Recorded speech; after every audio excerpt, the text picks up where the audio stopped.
পবিত্র ঈদুল আজহারকে সামনে রেখে সব ধরনের প্রস্তুতি নিয়েছে ঢাকার ঐতিহ্যবাহী জিঞ্জিরার গরুর হাট। সবাইকে আমি আমন্ত্রণ জানাবো জিঞ্জিরা থেকে জিঞ্জিরার ঐতিহ্য রক্ষা করার জন্য, জিঞ্জিরা বাজারকে টিকে রাখার জন্য ওনারা যাতে জিঞ্জিরা বাজার থেকে গরুটা ক্রয় করেন। গত এক যুগে এমন ওপেন ডাক কখনো হয়নি বলে জানান ইজারাদার মোহাম্মদ আলী। তিনি আরো জানান হাটটিতে সকল ধরনের সুযোগ সুবিধা পাবে ক্রেতা এবং বিক্রেতা উভয়ই। থাকবে আইন শৃঙ্খলা বাহিনীর কড়া নিরাপত্তা। ঐতিহাসিক এই হাটটির ঐতিহ্য ধরে রাখতে সকলের সহযোগিতা চান ইজারাদার মোহাম্মদ আলী।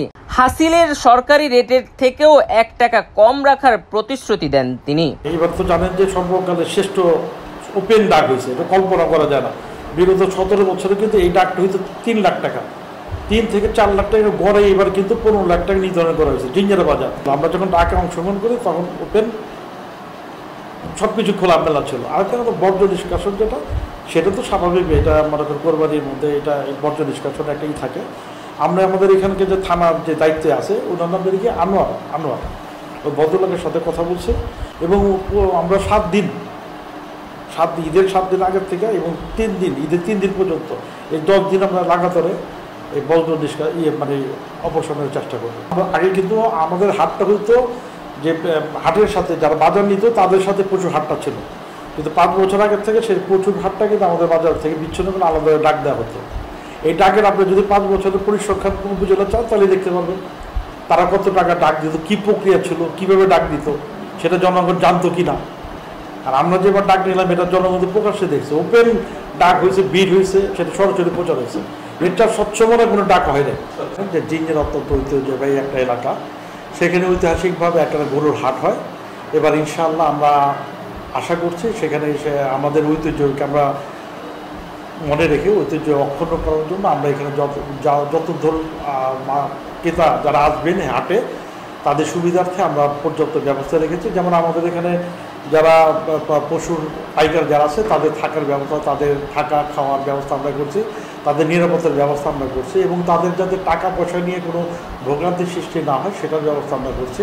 এবং জাল টাকা ধরা করার জন্য ডিক্টেটর আমরা মেশিন এখানে বসাবো এবং গণনার মেশিনে বসানো থাকবে। তার পাশাপাশি আমরা অ্যাকচুয়ালি কি আমাদের এবার যে সরকারের যে রেট হবে সেই রেটের থেকে সরকারি সাপোজ রেট যদি 6 টাকা হয় আমরা সেখানে 5 টাকা করবো, কারণ যারা আমরা চাবো যে জনগণ যাতে হাসিল যাতে অভ্যস্ত হয়।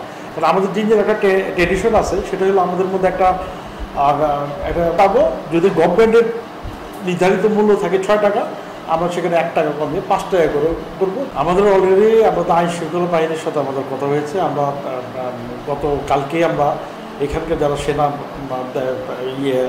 এই দায়িত্বে আছেন সেনা কর্মকর্তা তাদের সাথে মিটিং হয়েছে, তারা আমাদের আশ্বস্ত করেছেন এবং তারা এই ব্যাপারে অত্যন্ত সজাগ এবং সক্রিয়। তারা এই হাটে যাতে কোনো রকম অরাজকতা সৃষ্টি হয়, এখানে যাতে কোনো রকম চাঁদাবাজি না হয় সে ব্যাপারে আমাদের সহযোগিতা চেয়েছেন এবং আমরা ওনাদের সহযোগিতা চেয়েছি। আমার মনে হয় আমরা যৌথভাবে এই জিনিসটা মোকাবেলা করার জন্য আমরা যথেষ্ট। আমাদের এখানে যারা পাইকার আছে আমি শুনেছি বিগত যারা ছিল পাইকার অনেক সময় ক্যাশ টাকা নিয়ে যেতে ভয় পায়।